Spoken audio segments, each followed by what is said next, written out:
আমরা যদি সব ধর্মের এই অনুশাসনগুলো মেনে চলি তাহলে কিন্তু কারাগার দরকার হয় না। যদি আপনার যে আত্ম উপলব্ধি হয়, আমরা করি কি, আমরা ধর্মটাকে বিভাজনের সৃষ্টি করি। আমার ধর্ম শ্রেষ্ঠ, ওই ধর্ম এই সব বলে আমরা ধর্মের মধ্যে একটা বিভাজন সৃষ্টি করি। সৃষ্টি করার পর যত অশান্তি আপনি দেখবেন, এই 500 বছর 1000 বছরের যত অশান্তি সব কিন্তু বিভাজন থেকে সৃষ্টি হয়েছে এখনো। তো আপনাদের বৌদ্ধ সমিতি এটা ভালো কাজ, ভালো উদ্যোগ। 12 বছর আগে আপনারা অফিসের চিন্তা করেছেন, এখনো হয় নাই। আমরা একসাথে কাজ করবো, শুধু আমার উপর দায়িত্ব দেবেন। একজন এমপির কতটুকু ক্ষমতা এখানে যারা সরকারি চাকরি করে তারা জানে। আমরা উপদেশ দিতে পারি, আমরা বলতে পারি, অনুরোধ করতে পারি, কিন্তু নির্বাহী ক্ষমতা আমাদের হাতে খুব একটা নাই।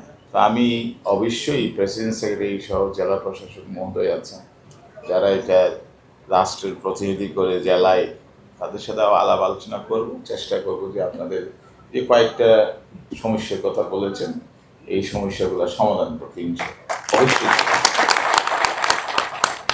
কক্সবাজার জেলা সহ সারা বাংলাদেশে মাদকের একটা সংক্রমণ হয়ে গেছে, বিশেষ করে ইয়াবা এবং আরো অন্যান্য কিছু।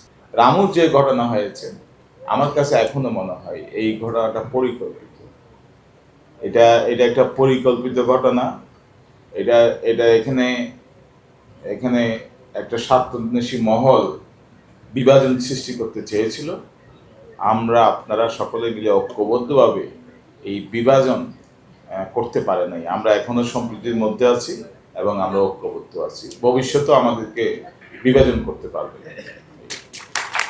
আর আমাদের সবাইকে একসাথে কাজ করতে হবে, সমস্ত রাজনৈতিক দল, সমস্ত ধর্মীয় নেতারা সম্প্রীতির মাধ্যমে এলাকাকে মাদক মুক্ত করতে হবে। যারা মাদকের সাথে জড়িত তাদেরকে তাদেরকে বয়কট করতে হবে, তাদেরকে বোঝাতে হবে, অথবা আইনের আশ্রয় নিতে হবে। প্রশ্রয় দেওয়া যাবে না, অবশ্যই প্রশ্রয় দেওয়া যাবে না।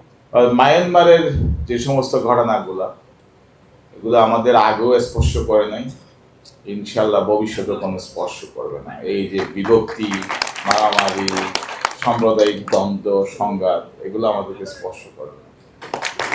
আপনারা আমাকে দায়িত্ব দিয়েছেন, ক্ষমতা দেন নাই। আমি বারবার বলি এটা, আপনারা আমাকে দায়িত্ব দিয়েছেন আপনাদের নিরাপদে রাখার জন্য, আপনাদের সেবা করার জন্য। আমার যতটুকু সাধ্য আছে আগেও করেছি, এখনো করে যাচ্ছি এবং ভবিষ্যতেও করব।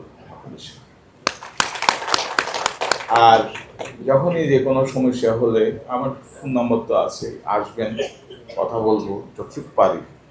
আর এখন তো বয়স হচ্ছে, আস্তে আস্তে ডায়াবেটিসও আছে। অনেক সময় দেখা যায় যে সকালে কাজ করতেছি 6টা 7টা হতে হতে আর মেজাজ ঠিক রাখতে পারি না। তো আমার জন্য সবসময় আপনারা আশীর্বাদ করবেন যাতে আমার মাথাটা সবসময় ঠিক থাকে। ঠিক থাকে। অনেক সময় খারাপ কথা বলি, রাগ উঠলে, পরে আবার সে যখন চলে যায় তখন মনের মধ্যে একটা অনুশোচনা জাগে, এই মানুষটা অনেক দূর থেকে আমার কাছে আসছে, আমি কেন তার একটা মন্দ কথা বললাম। হয়তো শুনবো, শুনে যদি আমার ইচ্ছা না হয় তাহলে আমি চুপ থাকতাম। এরকম অনুশোচনাও আছে। এটা আস্তে আস্তে আমি মেডিটেশন করতে চেষ্টা করতেছি, রাগটা যাতে আমার একটু, আগে কখনো ছিল না, ইদানিং বয়স হওয়ার পর, ডায়াবেটিস হওয়ার পর এই রাগটা আমার মধ্যে এখন চলে আসছে। এটা স্বাভাবিক। তো যাই হোক, চেষ্টা করতেছি, আশীর্বাদ করবেন, মিলেমিশে থাকবো আমরা। সম্প্রীতি শহর কক্সবাজার, সবাই একসাথে থাকবো এবং একসাথে সমস্যাগুলো সমাধানের চেষ্টা করবো।